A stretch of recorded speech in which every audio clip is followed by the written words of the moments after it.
Muito bom, caríssimos. Vamos ter mais uma aula aí de previdência que a gente está estudando um tema hiper importante, que é o quê? São segurados obrigatórios. Já vimos segurado empregado, empregado doméstico, avulso no último encontro, e agora a gente está estudando segurado especial. Já iniciei segurado especial, que ele chama especial porque ele contribui de uma forma diferenciada, 1,5% sobre o produto da comercialização da sua produção, tá certo? Então, o que ele vender, fica 1,5% retido na fonte, geralmente na fonte. Sei lá, sou um trabalhador rural, por exemplo, e eu vendo a minha produção de milho para uma cooperativa. A cooperativa me paga, sei lá, 10 mil reais, pega 1,5% dos 10 mil e já remete para o fundo do regime geral de previdência social, para os cofres previdenciários. Legal, isso tem até aqui nesse nosso slide. E quem são os segurados?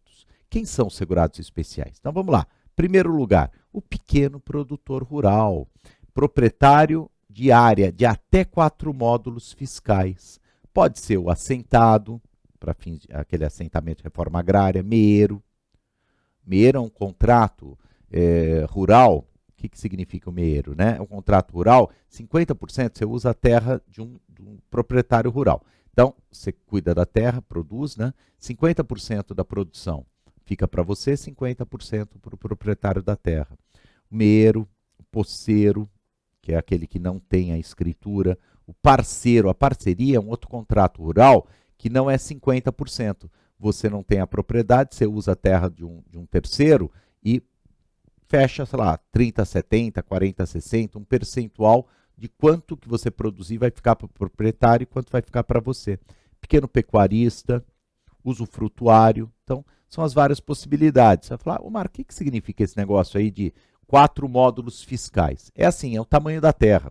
É que não tem um tamanho, porque ele varia de município para município. Por exemplo, no norte do país, esse módulo fiscal ele é muito maior do que em Santa Catarina, que trabalha mais com minifúndios, perfeito? Então, você tem, se você tiver interesse, saber, quero saber qual é o módulo fiscal da minha cidade. É fácil. Você entra no site do INCRA e lá você encontra. Tem os 5.600 municípios, cada um deles com o tamanho do módulo fiscal. Mas a ideia é que não sejam latifúndios, porque o segurado especial, ele não é o fazendeiro, não é aquela pessoa com ampla capacidade contributiva, porque esse camarada, ele pode, obviamente, pagar tranquilamente a previdência social, tá ok? Vamos seguir, meus caros. Que mais?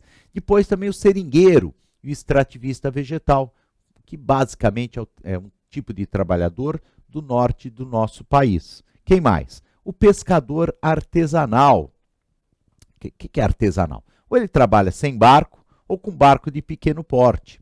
E assemelhados. Quem que são os assemelhados? Trabalha na confecção e reparo no conserto das embarcações. Ele auxilia o pescador artesanal. Então, pequeno trabalhador rural, o seringueiro extrativista vegetal e o pescador artesanal e os seus assemelhados, os seus auxiliares, vamos chamar assim.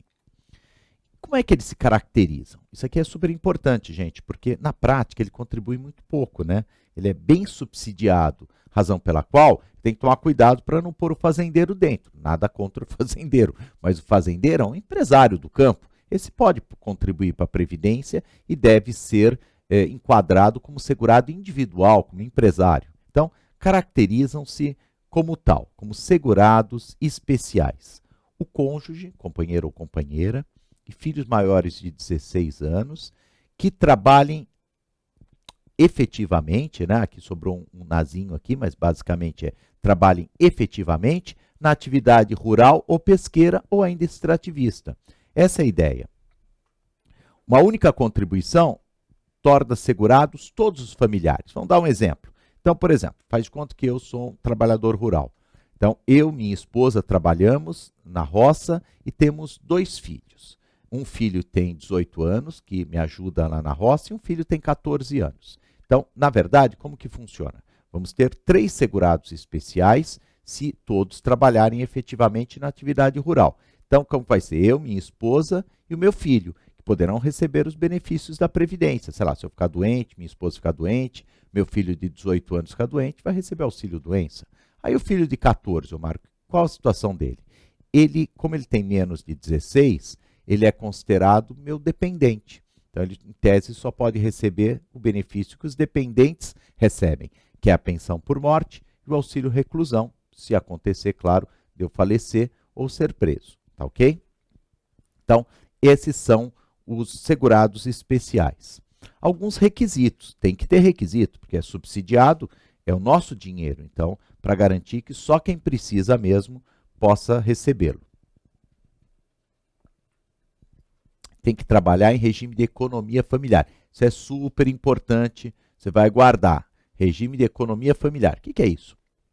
É a atividade que o trabalho dos membros da família é indispensável à própria subsistência. Na verdade, é um trabalho de subsistência, não é um trabalho capitalista. Em que sentido capitalismo? Capitalismo é quando eu produzo alguma coisa para ter lucro, para poder poupar. Aqui não, é subsistência. É exercido em condições de mútua dependência, um depende do trabalho do outro, e colaboração, sem utilização de empregados permanentes. Esse daqui, gente, é super importante. Se pudesse pôr até uns xizinhos aqui, eu colocaria, cai bastante esse tópico específico. Regime de economia familiar e trabalho sem utilização de empregados permanentes. Ué, Omar, mas pode ter empregados? Pode, mas é bem safrista, só para um pouquinho. É assim, como é que eles decidiram? Eles falaram assim, o legislador, que pode ter empregados para a época de safra, na proporção de 120 empregados por dia por ano.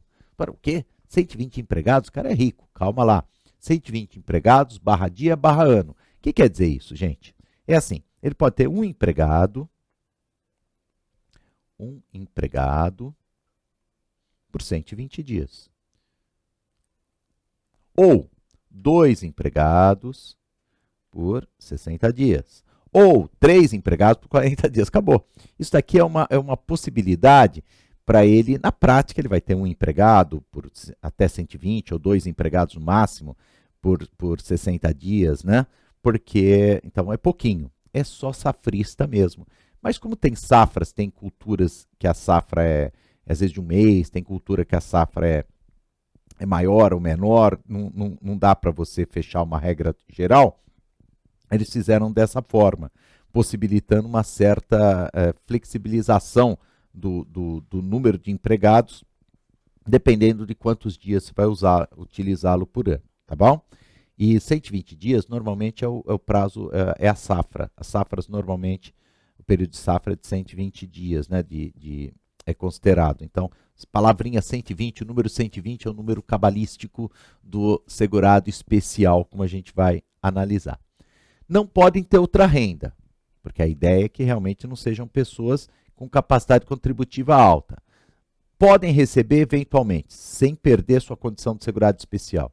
Pode receber benefício assistencial, isso tudo bem. Pode receber por exemplo, ele pode receber um Bolsa Família, isso não descaracteriza a sua condição de segurado especial.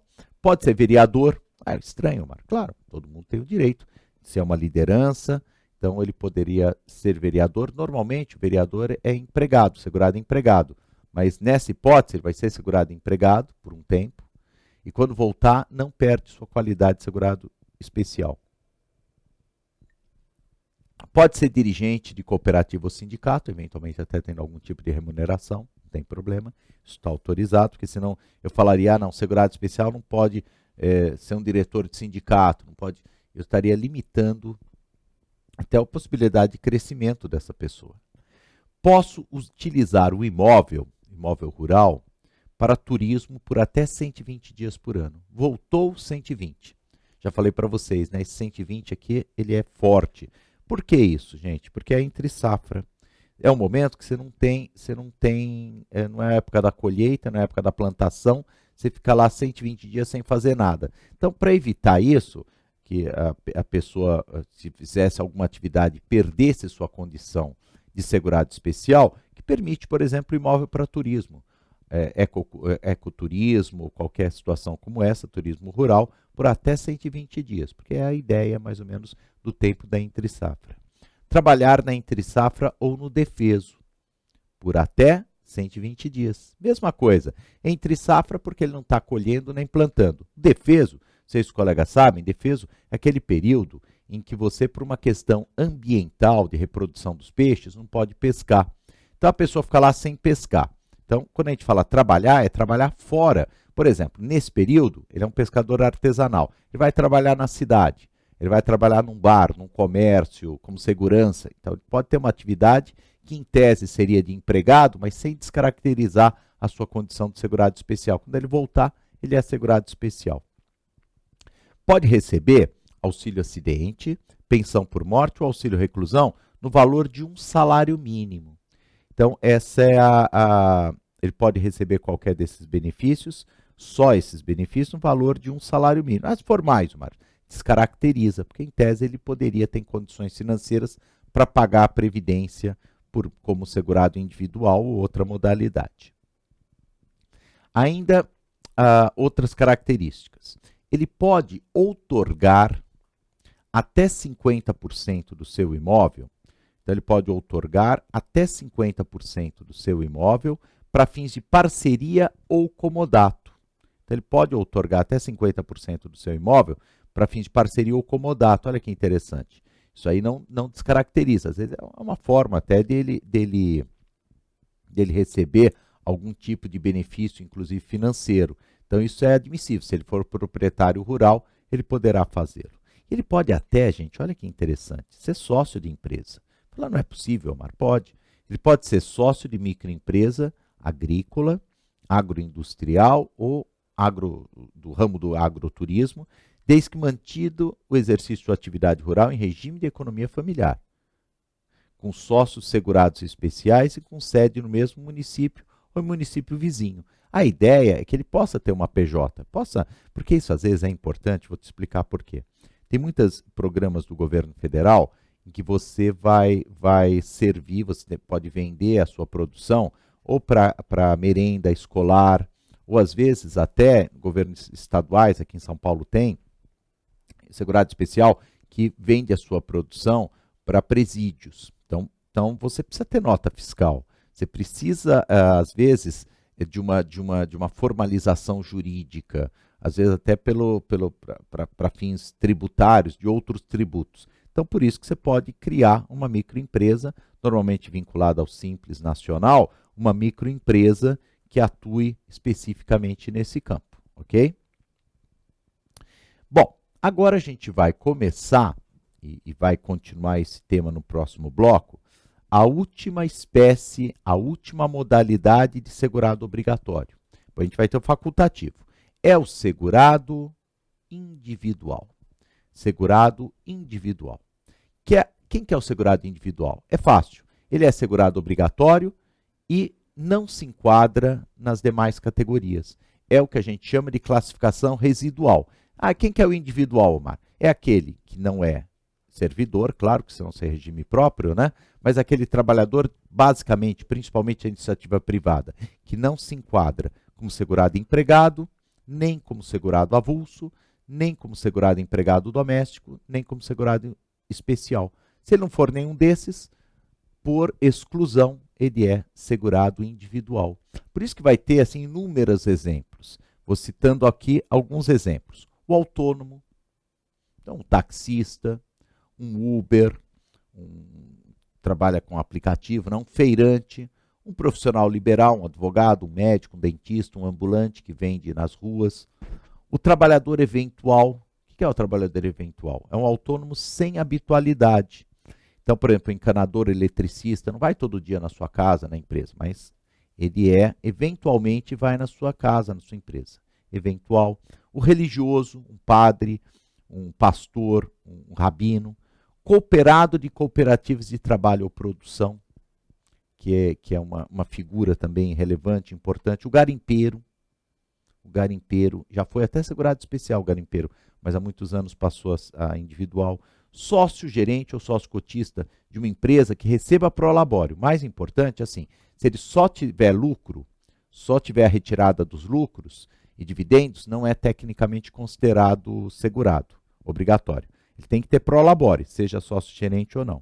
O microempreendedor individual, famoso MEI. O síndico que recebe remuneração. Tem síndico que recebe direto ou indiretamente remuneração. Indiretamente, que eu não precisa pagar a cota condominial. Ele é tecnicamente segurado individual. Então a gente vai vendo que é bastante abrangente essa categoria. Legal? A gente vai continuar com esse tema do segurado individual. Na verdade, perdão, a gente vai na próxima aula começar ainda o tema do segurado, mas não mais segurado individual. Aqui a gente encerra. Vamos ver o segurado facultativo no próximo encontro, tá bom? Forte abraço, até uma próxima.